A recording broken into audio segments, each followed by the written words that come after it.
Ok, eu já tava gravando isso antes, e aí eu, sem querer, apertei o botão de parar de gravar, e aí eu só apaguei a gravação, e aí eu vou ter que recomeçar agora, porque, enfim, é isso.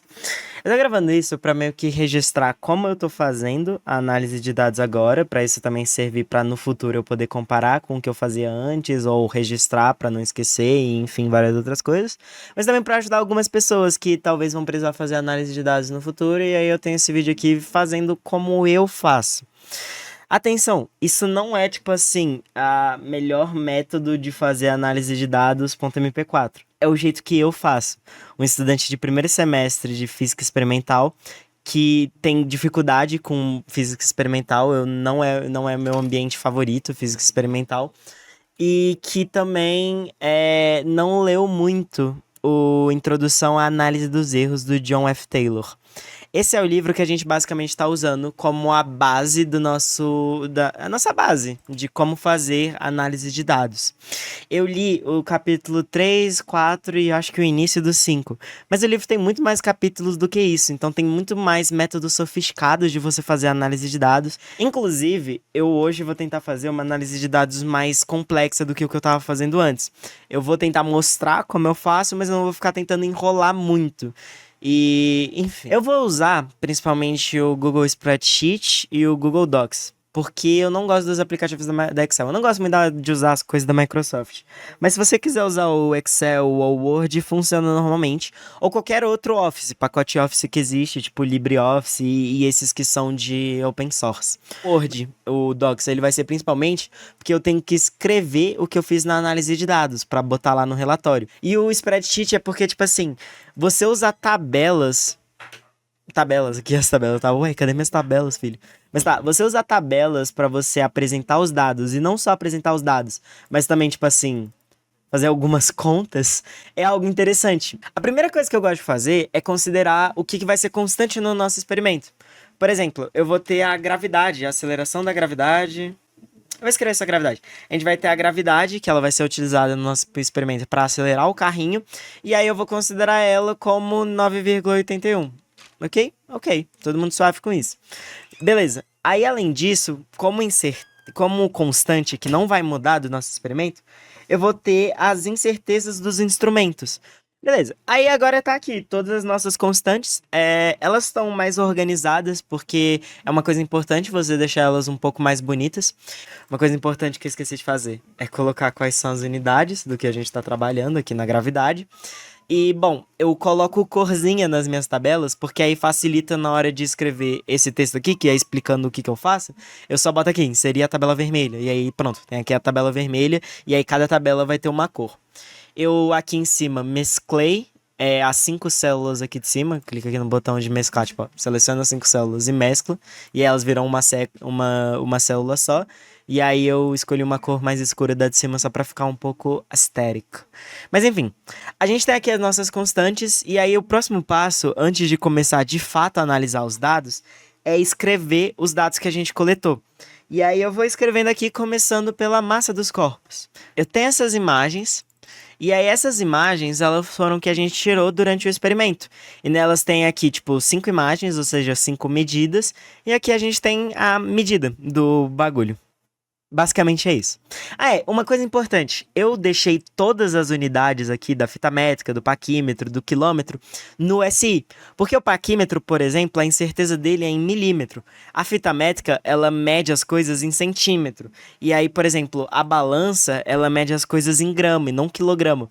Mas como, por exemplo, a gente considera a gravidade como metros por segundo ao quadrado, e tipo assim, as contas que eu faço são contas que eu sei que são válidas para o SI, eu prefiro deixar tudo no SI no início, em vez de ficar mudando unidade no meio ou no final do trabalho. Eu prefiro deixar tudo no início com as unidades certas. E aí eu vou pegar, olhar a imagem, ver aqui a medida e escrever aqui no SI. Tá feito aí a nossa próxima tabela. Ainda vou alterar coisa nela quando eu for fazer a análise de dados, mas o que é importante é a gente primeiro colocar os dados que a gente coletou. Beleza, outra coisa que a gente mediu foi esse tempo aqui. Esses tempos que vocês estão vendo, eles são meio que o tempo que era para passar de um sensor até voltar para esse sensor. Quando a gente vai fazendo análise de dados, vocês vão ver que, tipo, é importante para fazer análise de dados entender o procedimento experimental. E, bom, tá aí. Por enquanto a gente não vai fazer mais nada, mas depois a gente vai fazer algumas coisas. Quando a gente vai fazendo mais de fato análise de dados. Os últimos dados que falta a gente coletar são esses daqui, que é uma bagunça num caderno. Mas basicamente eu tô falando de altura e comprimento, das medidas de dimensão de comprimento. Então, a gente tem um leve problema que, tipo assim, a gente usou uma escala de polegadas pra medir. E aí, por conta dessa escala de polegadas, vai estar algo muito esquisito. Tá, o que eu vou fazer? Eu vou mexer todo mundo um pro lado, porque eu vou ter que criar aqui uma coisa que vai ser tipo a incerteza da fita métrica quando polegadas. Quando você usa polegadas dá essa bomba aqui. A gente tem que dar um nome pra isso aqui, tem que explicar isso no arranjo experimental. E aí, pra facilitar e pra não ter que, tipo, ficar um nome muito ruim, que é esse nome aqui, eu vou chamar isso aqui de incerteza da fita métrica B, e aqui ele vai ser a incerteza da fita métrica A. Como se a gente tivesse uma fita métrica que fosse só em polegadas e uma fita métrica que fosse só em centímetros. E aí, por isso, elas têm certezas diferentes. Não é isso que aconteceu, mas... porque era uma fita métrica que tinha os dois. Mas como a gente usou lados diferentes da fita métrica, é como se fossem instrumentos diferentes. Você acha que vocês concordam com isso? A gente agora tem que fazer a tabela dos comprimentos. E é isso que eu vou fazer agora, olhando essa imagem. E aqui entra a importância de escrever as coisas organizado. Porque, tipo, eu sei quais que eu tenho que botar. Mas se fosse uma pessoa que não soubesse, ela ia ficar meio perdida. Ok, aqui estão esses valores, que eles são bem esquisitos, porque a gente mediu em polegadas. Acho que esse foi o maior erro da nossa vida, ter medido em polegadas. Mas no final das contas, eu já converti pra metros, e por isso que tá desse jeito. E aí, falta deixar isso bonito. Eu deixei esse espaço aqui entre esse e esse, porque eu meio que depois vou fazer uma coisa, que é anotar coisas de análise de dados, em vez de só anotar os dados que a gente tem. Mas basicamente, assim que tá tudo bonitinho e organizado, a gente já pode começar de fato a análise de dados, porque aqui foi tudo que a gente coletou. Até agora só dados coletados.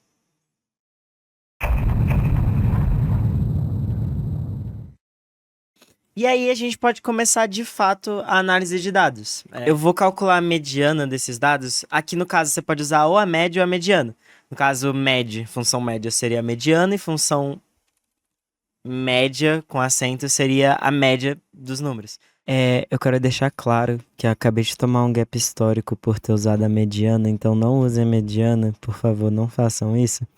E tipo assim, eu nem usei a mediana, só que eu deixei a mediana lá na tabela, apesar de nem ter usado.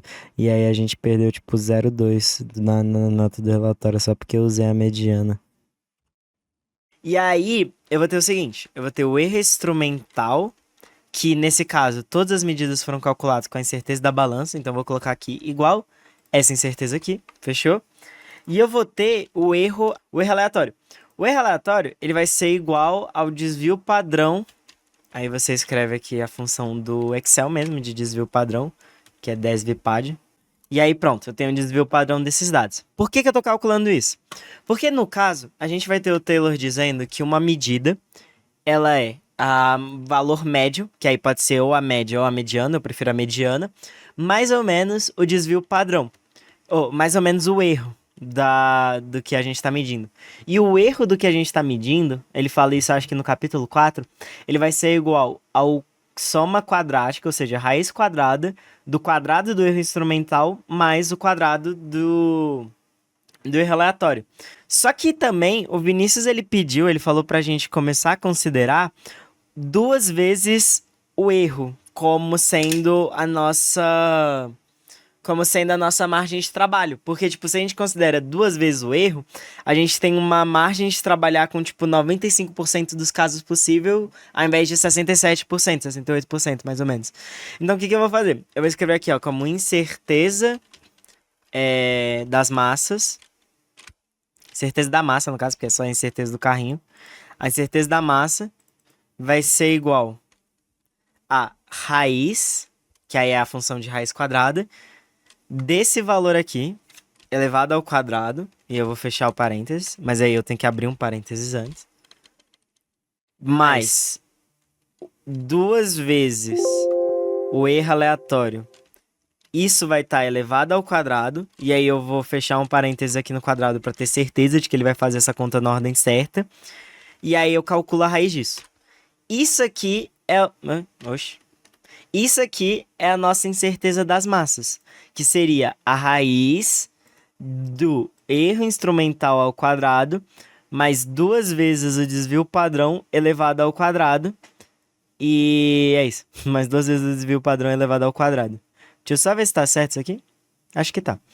E aí a gente vai fechar essa raiz e pronto, tá aqui. Essa é a nossa incerteza da massa. E aí a gente vai fazer a mesma coisa para esses tempos. Ok, e esse valor aqui vai ser a nossa incerteza do tempo. Eu vou dar uma reduzida nas casas decimais, porque, tipo, chega um ponto que não faz sentido você usar tantas casas decimais. Tanto até porque o nosso cronômetro ele só mede até isso aqui. Então, tipo, você ficar com mais do que 4 casas decimais é, tipo, meio que um exagero. Então, tá aí. A mesma coisa eu vou fazer aqui com a incerteza da massa. E aí, uma coisa que é até interessante você perceber é que muitas vezes a incerteza no final, ela fica igual, quando se aproxima também, obviamente, ela fica igual à incerteza instrumental.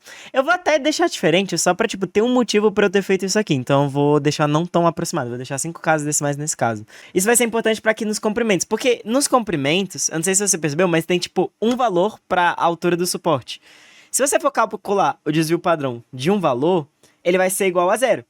Porque é só um valor, não tem dispersão. Se você calcular a mediana, vai ser igual a esse valor. Então, no final, a incerteza disso aqui vai ser igual à incerteza instrumental.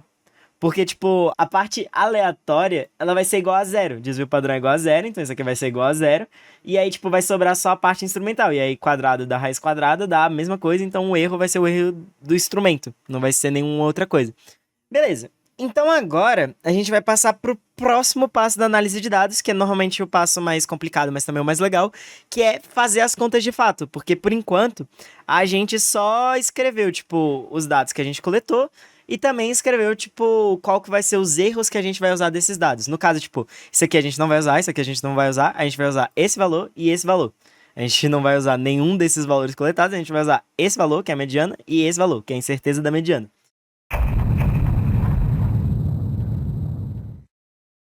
Bom, agora a gente iria começar a parte de fazer as contas, né? Só que, tipo assim, eu tô gravando isso em outros dias, faz uns 2 dias que eu fiz aquelas outras partes. Então, tipo, eu começaria a fazer as contas agora. Só que, na verdade, é porque eu tava fazendo as contas no outro dia. Eu, tipo, fiz esse bando de conta aqui e tudo mais. Só que eu tava fazendo essas contas com hiperfoco em achar o coeficiente de restituição. E eu achei aqui, achei o coeficiente de restituição, beleza. Eu nem cheguei a calcular o erro desse coeficiente de restituição, mas eu tinha organizado isso aqui, que é basicamente, tipo, um tutorial de como eu vou fazer para achar o erro em cada uma das etapas. E aí, tipo, é isso, tá? Aqui cada uma das etapas para eu fazer e achar o erro do coeficiente de restituição. Só que, desse jeito que eu fiz, eu tenho um valor de coeficiente de restituição. Tanto que, tipo, eu fiz essas contas na mão, eu não fiz em tabela com vários valores, eu fiz só para um valor do coeficiente de restituição. E o problema disso é que, tipo assim, eu usei um valor de velocidade de afastamento, para achar um valor do coeficiente de restituição. Que seria tudo bem, se a gente não tivesse que fazer um gráfico. Então, tipo assim, eu meio que fiz toda a análise de dados, faltava fazer só a propagação de erro, só que eu parei para pensar que, tipo, eu fiz errado, que não ia dar muito certo pro nosso experimento, principalmente pela questão do gráfico.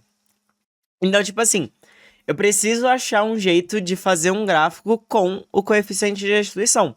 O coeficiente de restituição, ele vai ser a velocidade de afastamento sobre o módulo da velocidade de afastamento da velocidade relativa de afastamento sobre o módulo da velocidade relativa de aproximação. Beleza.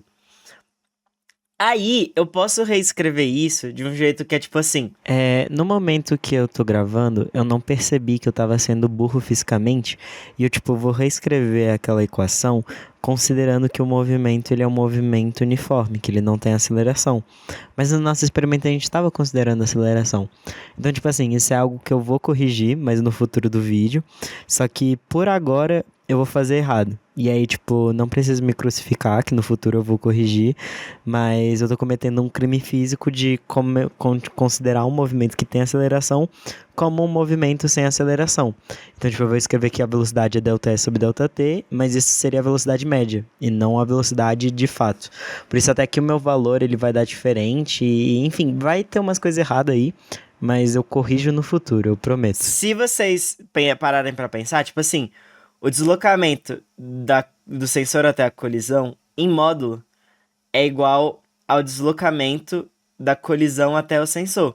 Porque, tipo, é a mesma distância que o carrinho vai andar.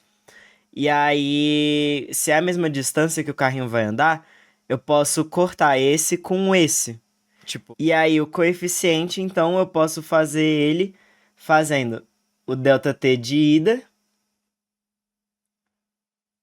e o ΔT de volta. Tá, e é isso.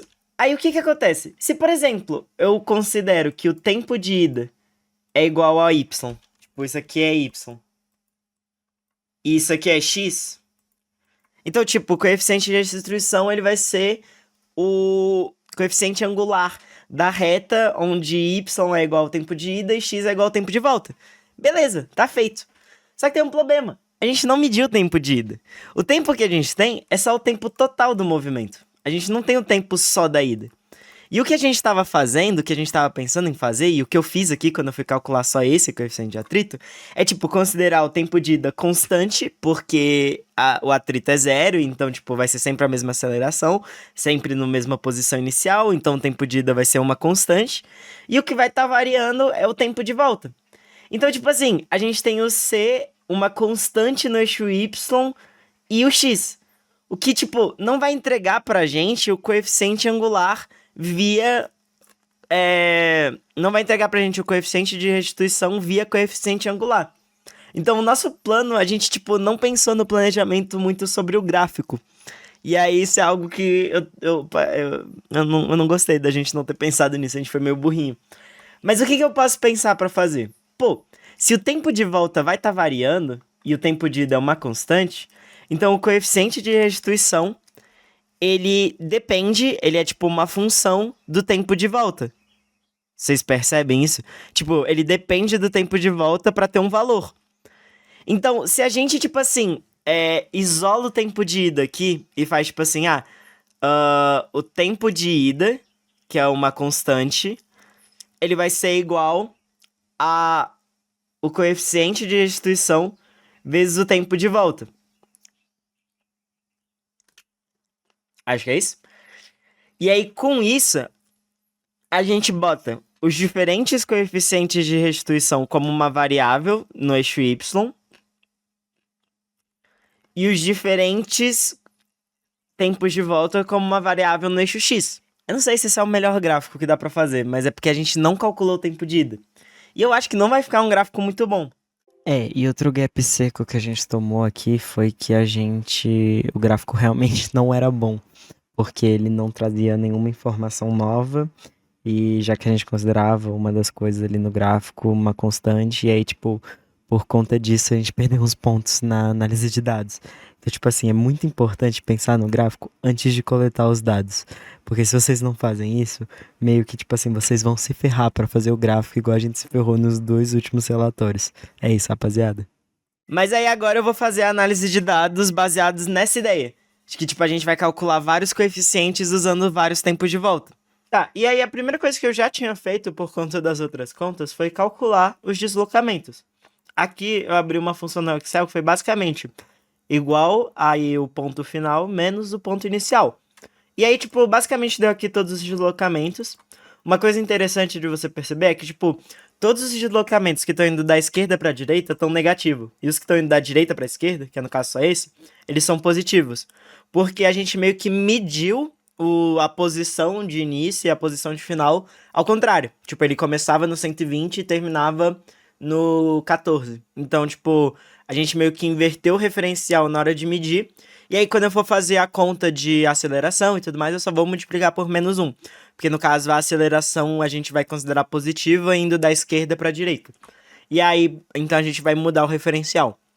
E uma coisa também que dá para perceber é justamente isso aqui, que o deslocamento do sensor até o elástico, do elástico até o sensor, em módulo, é a mesma coisa. Aí a próxima coisa que eu faria seria calcular a aceleração com que o nosso bloquinho ele anda. E aí, para achar essa aceleração, a primeira coisa que eu tenho que fazer seria calcular qual é esse ângulo aqui para poder multiplicar o PCN por blá blá blá. Aí o arco tangente de H sobre L, que aí é o cateto oposto sobre o cateto adjacente, vai dar igual a esse ângulo. Esse ângulo a gente vai botar aqui, calcular o seno dele, e aí dá esse seno aqui, que é aproximadamente isso. E aí a gente vai fazer a conta de acelerar a força resultante, que é a força peso vezes o seno θ, então mg vezes o seno θ, igual a ma. Então A vai ser igual a 9,81 vezes o seno que a gente acabou de achar, dá essa aceleração aqui. Então essa é a nossa aceleração do bloquinho. Uma coisa importante é que, tipo assim, isso aqui eu fiz na mão sem fazer em tabela, porque, tipo, aqui a gente tem, tipo, vários valores de massa, vários valores de tempo, vários valores de medidas diferentes. Aqui a gente vai ter, tipo, vários deslocamentos. E, normalmente, tabela é bom quando você tem várias coisas, que é comum em experimento. Só que, no caso, a gente tem uma aceleração, um arco tangente, um seno pra fazer. E aí, por conta disso, eu acho melhor, tipo, vir aqui e descrever no texto, eu fiz isso por conta disso, disso, disso e deu isso, ponto. Em vez de usar a tabela pra fazer a conta e pra explicar mais ou menos as coisas. Até porque no Excel eu acho que nem tem função arco tangente, função seno. Então é meio inútil fazer a tabela, porque a tabela não ajuda na conta. E ia ficar tipo um bagulho grande pra falar um bagulho que eu posso explicar em uma linha de texto, tá ligado? E aí a gente voltando pra isso de calcular algumas coisas que a gente vai precisar calcular antes pra depois achar o coeficiente de restituição. Eu vou ter que usar a equação de Torricelli para poder descobrir a velocidade com que o carrinho passa pelo sensor. Porque, tipo assim, se a gente descobre a velocidade com que o carrinho passa pelo sensor, a gente vai poder usar essa velocidade para descobrir o tempo que demora para o carrinho ir do sensor até a colisão, usando a função horária da posição no MRUV. Beleza, a gente vai, tipo, sabe que a velocidade inicial é zero, porque ele parte do repouso lá, soltando daquele imã. A gente já sabe a aceleração. A gente já tem o deslocamento, que a gente calculou usando essa tabelinha aqui. Essa tabelinha aqui. E aí, a gente vai ter basicamente tudo que a gente precisa para achar essa velocidade. Então, a velocidade com que ele passa no sensor, substituindo os dados lá na conta, dá isso aqui em metros por segundo. Aí, agora, o que a gente vai fazer? Para descobrir o tempo que ele demora para ir do sensor até a colisão, a gente vai ter que usar essa equação horária da posição, substituindo a velocidade com que ele passa por sensor como velocidade inicial e a aceleração, que vai ser sempre a mesma durante todo o nosso movimento, que é aquela lá que a gente calculou, aqui no lugar do A. E aí o deslocamento vai ser o deslocamento do sensor até a colisão. Isso dá origem a uma equação de Bhaskara, essa equação aqui, que eu não cheguei a resolver na mão, eu só taquei na internet, tipo, eu pesquisei a imagem no Google, aí o Google me falou que a resposta é essa, e eu vou acreditar. Então, tipo assim, a gente chega como uma das soluções positivas dessa equação, esse valor aqui, de 0,9476 segundos. Então, a gente tem como o tempo de ida 0,94,76 segundos. E aí, o que a gente vai usar? A gente vai usar essa informação, que também é, tipo, só um valor, e aí eu vou explicar no texto, para fazer isso aqui em forma de tabela. Mas, basicamente, o tempo total que a gente mediu, ele vai ser igual ao tempo de ida, que a gente achou, que vai ser uma constante, mais o tempo que a gente quer achar, que é o tempo de volta. E aí, para cada tempo de volta que a gente vai achar, a gente depois vai dividir o tempo de ida pelo tempo de volta e vai achar um coeficiente elástico, um coeficiente de restituição. E aí, tipo, eu tô deixando essas imagens aqui no doc, seria onde eu escreveria o que eu vou explicar. E eu tô deixando essas imagens meio que para saber o que eu vou explicar.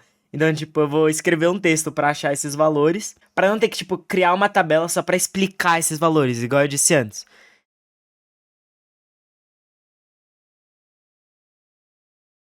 Tá, beleza. E aí eu dei uma organizada aqui em algo que vai ser relativamente parecido com essa tabela aqui, só que eu até deixei ela em pé, porque, tipo, ainda vou adicionar mais coisa aqui do lado. Tipo, eu vou adicionar aqui, tipo, coeficiente, sabe?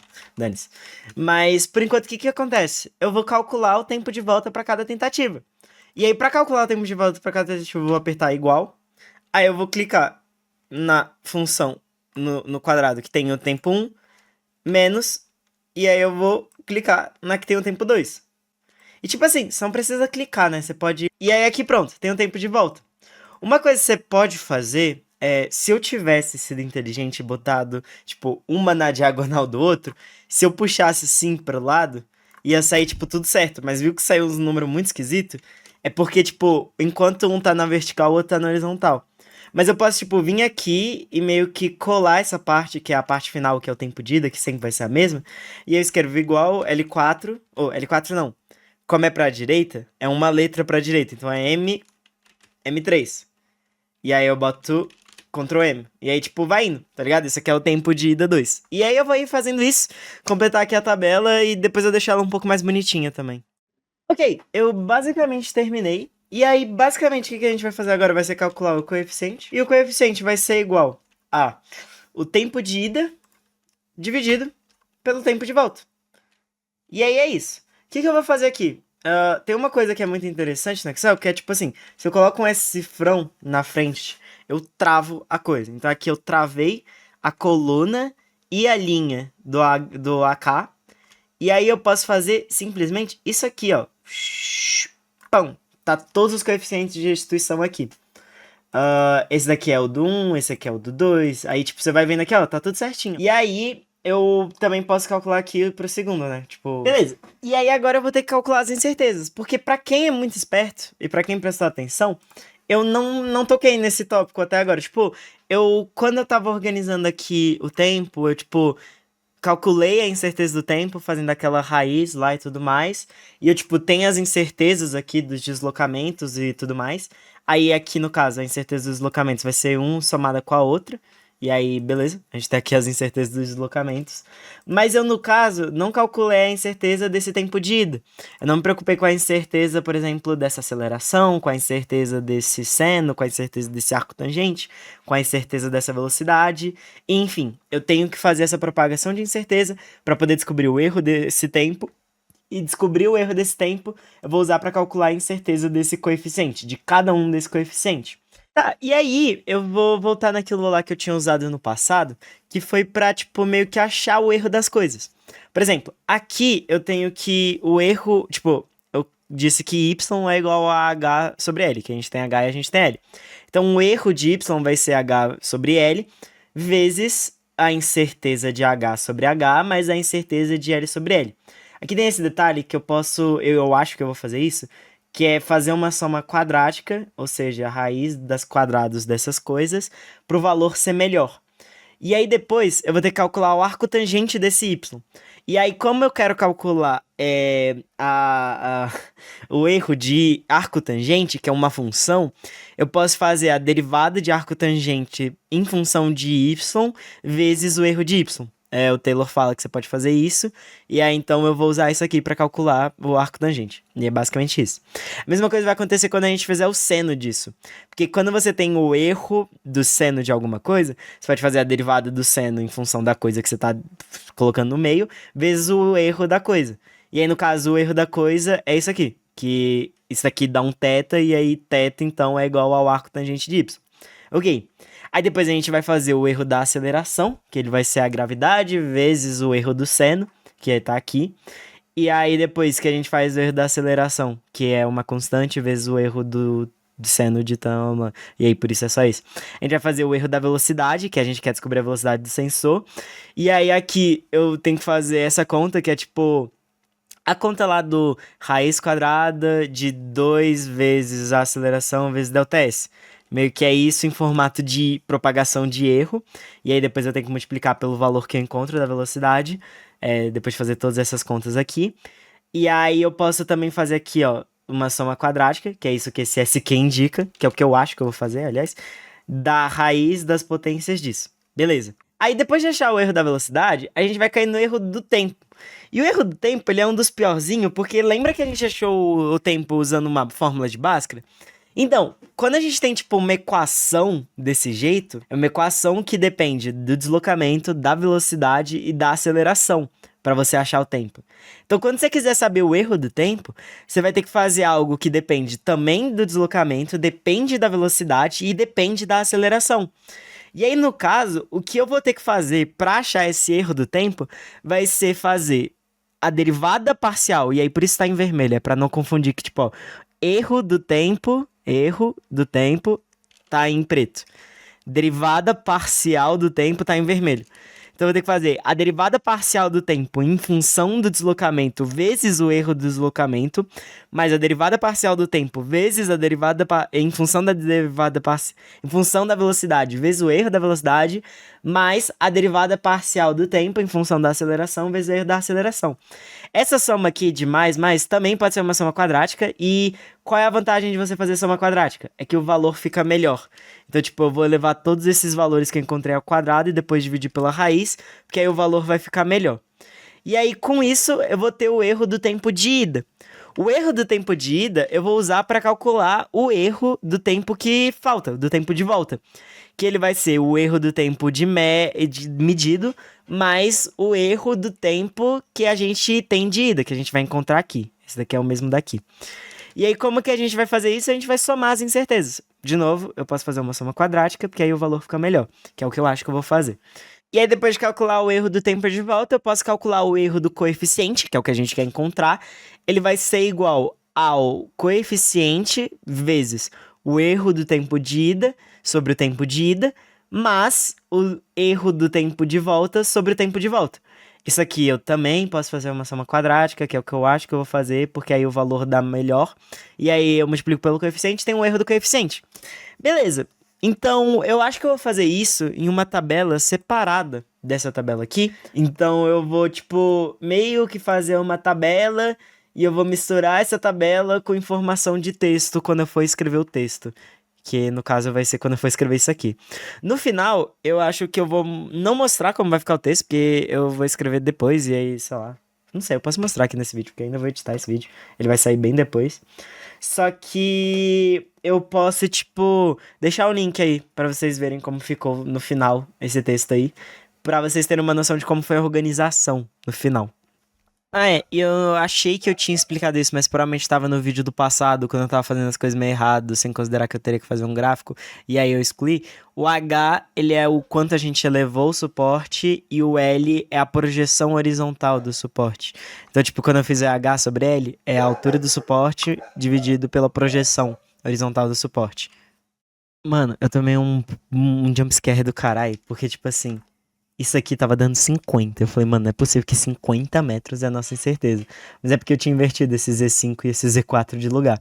E uma coisa que é muito interessante é vocês tomarem muito cuidado com os parênteses, porque aí você meio que tem certeza que você tá fazendo a conta certa. E é isso. Essa é a nossa incerteza de H sobre L. E aí, beleza. A próxima incerteza é uma derivada. No caso, eu vou botar essa função aqui dentro do Excel, porque derivada do arco tangente é igual a 1 sobre 1 mais y, porque no caso é em função de y, não é em função de x, de y ao quadrado. Vezes, então fecha aqui o parênteses nisso tudo, vezes o erro de y, que o erro de y a gente já calculou aqui em cima. Vai, carai. Foi no lugar errado. Enfim. Pronto. Então esse daqui é o erro do arco tangente. Vamos lá. Derivada do seno vai ser igual a cosseno de θ. Aí vezes o erro de θ. Que o erro de θ é o erro do arco tangente. O erro da aceleração, ele vai ser g vezes o erro de seno. Então a gente só vai pegar aqui e multiplicar. Ok. Aí, tipo, eu tô dando uma simplificada nessa fórmula, porque é bom você simplificar antes de tacar no Excel, porque senão a conta que você vai botar no Excel vai ficar muito ruim. E aí, o que que isso daqui vai virar? Vai virar V vezes o erro de A ao quadrado, o erro de A sobre A ao quadrado, mais o erro do deslocamento sobre o deslocamento ao quadrado, e aí tira a raiz disso. E aqui uma coisa muito interessante é você não errar o deslocamento. Como esse aqui é a velocidade que ele chega no sensor, então o deslocamento é do sensor até o início. Eu vou multiplicar esse número por menos 1, porque como eu disse, a gente vai inverter o referencial. Então, tá aqui, esse número invertido por menos 1. E aí falta só dividir pela incerteza também esse. E por que caralho está dando 167 metros? Ah tá, é porque de novo eu inverti. Tipo, no caso, a gente tem que fazer o erro dividido pelo valor. E não o valor dividido pelo erro. Pronto, agora o erro tá um erro bem mais tolerável. Não tá 167 metros por segundo de erro. Nossa, agora vem essa pedrada aqui, filho. PQP. Tá, então essa função a gente vai ter que derivar parcialmente em função disso, parcialmente em função disso e parcialmente em função. Tá, e aí, se eu for derivar, tipo, dt ds, eu teria que isolar o t para poder ver como o ΔS afeta isso. Só que eu também posso derivar implicitamente, que é só derivar dos dois lados, né? E aí, tipo, eu vou considerar ΔS a minha variável, e aí eu vou manter o A, no caso o A e o V como constante. E aí, derivando dos dois lados, aqui é... E aí, tipo, isso aqui a gente vai botar em evidência, porque a gente quer achar essa derivada. A derivada parcial de ΔT ΔS para quando o S é igual a 0,508 é igual a 1 sobre isso aqui mais isso aqui. Dá aproximadamente 1, beleza. Aí a gente vai multiplicar isso pelo erro do bagulho, elevar ao quadrado e depois somar com as outras derivadas especiais, que é a derivada parcial da velocidade e a derivada parcial da aceleração. Então agora, vamos fazer a da velocidade da aceleração.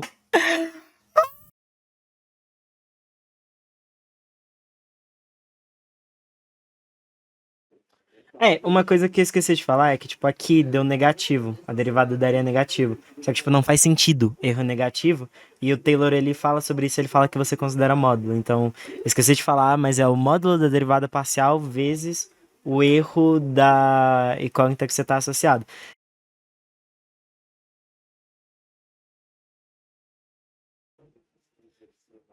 Ok, agora eu achei todas as derivadas, eu vou vir para essa conta aqui. Então... eu já tô morrendo por causa disso. Tá, o erro de t, ele vai ser igual a... Aliás, eu lembrei que eu posso fazer isso no Excel. Tipo, 3. Isso é igual a isso. Elevado ao quadrado.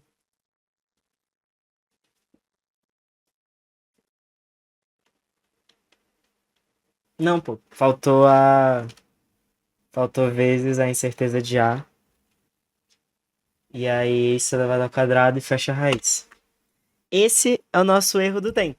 Tá, aí a gente achou a incerteza do tempo de ida.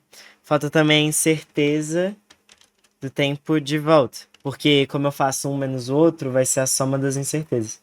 Só que aí eu tenho que levar isso aqui ao quadrado também.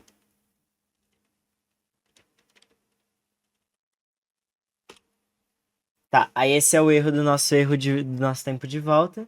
Tá, aí agora falta o coeficiente, que aí o valor do coeficiente, o erro do coeficiente, ele vai ser igual ao valor do coeficiente vezes a incerteza do tempo de ida sobre o tempo de ida elevado ao quadrado, mais a incerteza do tempo de volta sobre o tempo de volta elevado ao quadrado, e aí tirar a raiz disso tudo. Isso que eu vou fazer, ó. Eu vou travar a incerteza do tempo de ida, porque só tem uma. Travar a incerteza do tempo de ida, porque só tem um. Travar a incerteza da volta, porque é a mesma incerteza da volta para todo mundo. E aí, quando eu puxar aqui para baixo, tipo, essa é a nossa primeira incerteza. E quando eu puxar aqui para baixo, vai dar o de todo mundo. Beleza. Aí eu vou copiar isso aqui para fazer algo parecido aqui no lado. Que vai ser, ao invés desse HP4, vai ser esse HR3. Aí agora tá essa coluna aqui. E aí, quando eu puxar isso para baixo, tá aqui a incerteza de todo mundo. Eu acho que essa é a parte 3. Deu pra perceber que eu dei uma cansada, porque, tipo, ficar calculando essas derivadas parciais aqui deu uma acabada comigo. E aí eu vou só salvar essas derivadas parciais, essas contas que eu fiz, pra poder explicar quando eu for escrever o texto. Beleza, e aí quando eu voltar, eu volto fazendo o gráfico, porque é uma coisa que falta, fazer esse gráfico aí. E agora eu vou ter que, tipo, daqui a 10 minutos sair pra trabalhar. Então eu faço isso à noite e escrevo o texto à noite também.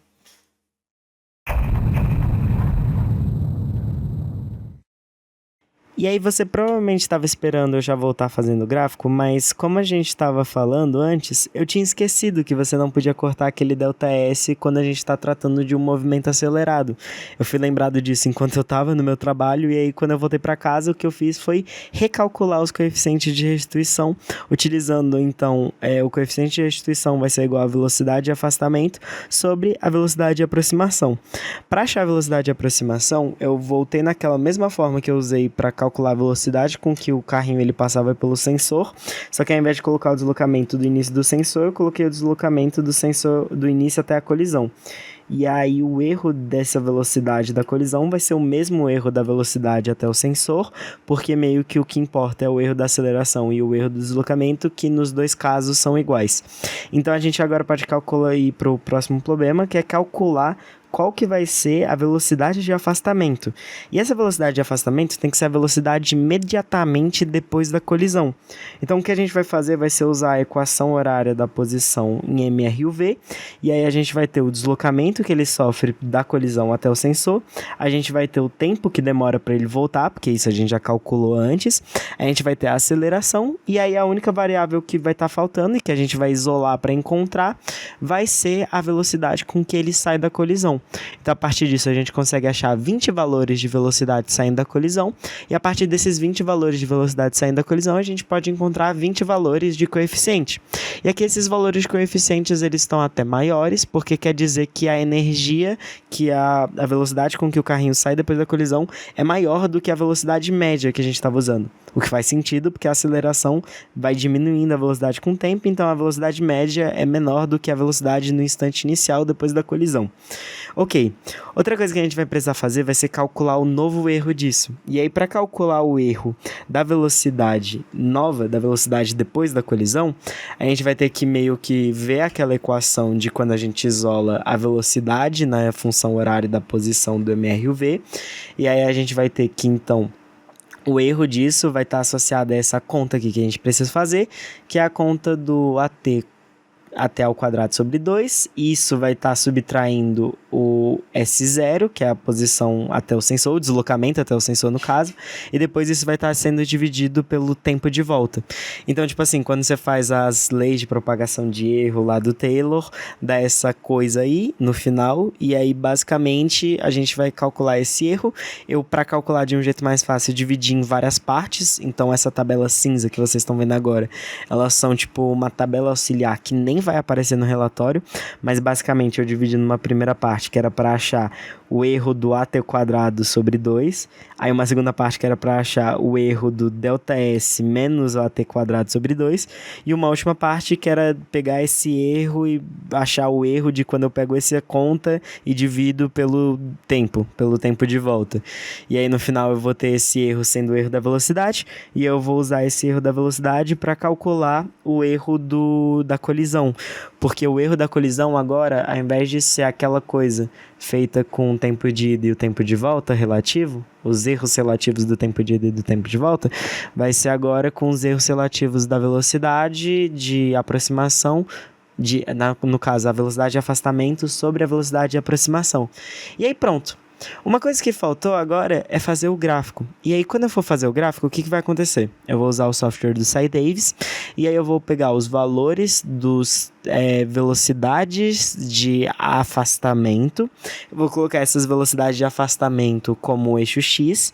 Uma coisa importante é que eu tenho que multiplicar essas velocidades de afastamento por -1, porque, no caso, o referencial na tabela está trocado, e aí, quando eu for botar no SciDavis, eu vou ter que multiplicar por -1, porque no caso essas velocidades elas são negativas, elas vão no sentido contrário da aceleração e, portanto, no sentido contrário do nosso referencial, só que para efeitos de gráfico não precisa deixar negativo. Então, tipo, eu vou multiplicar por -1 para o gráfico ficar na direção normal do eixo X, e aí eu vou pegar esses valores e eu vou colocar em paralelo com os valores dos coeficientes que a gente achou para cada uma dessas velocidades. Quando a gente plotar elas no gráfico, eles vão estar aqui, aí eu vou configurar uma linearização, um ajuste linear do gráfico, aí eu configuro o ajuste linear, lá ele vai entregar pra gente o nosso Qual que é o nome? O nosso coeficiente angular. E se você for parar para pensar, agora o que a gente está fazendo é o coeficiente angular em função da velocidade de afastamento. E agora a velocidade de afastamento, o coeficiente angular é igual à velocidade de afastamento sobre a velocidade de aproximação. Se a velocidade de aproximação é constante, então 1 sobre a velocidade de aproximação vai dar aproximadamente o coeficiente angular desse ajuste linear que a gente está fazendo. Então está de acordo com o experimento. A única coisa que não vai dar muito certo é que esse não é um gráfico muito bom, como eu já falei anteriormente, porque ele não traz nenhuma informação nova. Mas eu vou pegar a imagem desse gráfico, salvar a imagem desse gráfico, porque é importante você ter ela salva para você poder uploadar quando você estiver fazendo seu PDF do seu relatório. E agora eu vou partir para escrever o texto. Bom, mas eu não sei quem eu tô querendo engalanar, falando que, tipo assim, eu vou ver vocês quando eu estiver escrevendo o texto, porque eu já escrevi o texto, eu já tô editando esse vídeo, como vocês podem ver aqui, eu já tô editando o vídeo, mas eu só quero mostrar pra vocês que, tipo assim, eu escrevi esse texto, e aí no texto eu fiz uma parte aqui que explicava meio que a propagação de erro. Isso aqui dá pra copiar e colar nos outros relatórios, esse daqui tem base nos outros que eu copiei e colei anteriormente, e esse daqui tá bem completo, então, tipo assim, ele tem até explicando aqui as derivadas parciais, explicando com soma quadrática todas as coisas. Obviamente, a versão do relatório final, que é essa versão aqui, tem as equações mais bonitas, porque o Luiz ele já passou para LaTeX, e aí em LaTeX fica certinho aqui essas equações, mas além disso tem também o que eu fiz em cada momento da análise de dados, explicando, por exemplo, que o referencial ele vai ser multiplicado por -1, porque a gente usou um referencial contrário, como foi explicado no arranjo experimental, falando que, tipo assim, a gente achou a velocidade usando tal equação lá da introdução, que ela funciona sobre um regime de movimento uniformemente variado, e é importante você ter as equações na introdução para não precisar explicar como funciona essa equação aqui na hora da análise de dados. Alguns casos aqui eu nem expliquei o que eu fiz direito, eu só, tipo, dei uma noção, e aí eu falei, olha na tabela, porque aí vai ter os valores na tabela, no caso, tabela amarela seria essa aqui. E aí, tipo, em alguns momentos eu também não usava tabela, eu só falava, usando essa equação eu achava esse valor, e usando essa outra equação eu achava esse outro valor, e com esse valor a gente podia usar o tempo que acontece para achar outra velocidade, para poder assim achar o coeficiente. E aí os coeficientes vão estar lá na tabela azul, que é a última tabela. E aí no final o gráfico ele foi feito dessa forma, e o gráfico representa isso pra gente, inseriu o gráfico.